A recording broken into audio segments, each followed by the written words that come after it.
Did Babe Ruth call his shot in the third game of the 1932 World Series? Legend has it that he did, but the facts say otherwise. Ruth had been calling the Cubs a bunch of cheapskates for voting former teammate Mark Koenig just to have share of their World Series money. So when Ruth came up to bat in the fifth inning of a tie game, the Cubs bench got on him pretty good. With the count 0-2, Ruth allegedly pointed to center field with two fingers and then hit the next pitch off Charlie Root into the center field bleachers. Cubs first baseman Charlie Grimm said Ruth was gesturing to Root.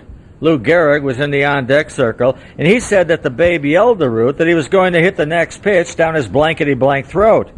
Gabby Hartnett was the Cubs catcher, and when I once asked him where Ruth had pointed, he said Ruth had meant too much to baseball and didn't want to say anything that might detract from the legend. But Cubs second baseman Billy Herman said Hartnett told him that the Babe was pointing toward the Cubs bench. The best explanation I ever got was from Babe Herman, who was to play for the Cubs the following season.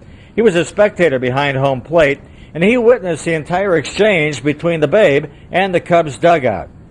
They're all on the edge of the steps, and they're really blasting Babe, trying to get on him, and distract him. And the Babe kind of looked over, and Charlie Root pitched. And Charlie threw this little sliding curveball, and it was right just around the knees and right on the corner of the plate, and Furman said, strike one.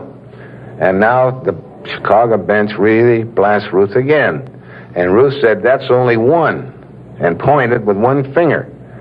At the dugout. At the dugout. Ruth pitches again, and Babe was startled, And Furman said, strike two.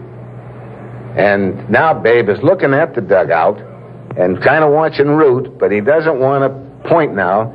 So he's telling them in the dugout, he's with his hands pointing toward center field. He's got two fingers together. He said, but that's only two. And the next ball pitched, he was ready, and he hit it right on over the center field fence off of Root. It was some 10 years later that Babe Herman got together with Babe Ruth and Charlie Root. They were working on a movie with Gary Cooper about Lou Gehrig. When we made Pride of the Yankees, Root was out there to help us a little with the pitching in one spot. I was with Babe all the time during the picture, and it was hashed out. Root brought it up to Babe, and Babe said, no, I didn't point, but it made a good story. It sure did. And yet it's curious, the incident didn't appear in any newspapers until 4 days later. Charlie Root was dying, and among his last words to his daughter Della were about that sore subject.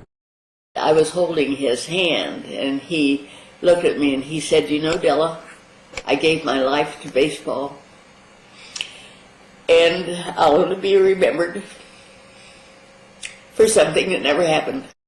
But perception often becomes reality. Legend has it that Ruth did call a shot. The facts say otherwise, of course, but as the newspaper editor stated after learning who really shot Liberty Valance, when the legend becomes fact, print the legend. This is Brad Palmer.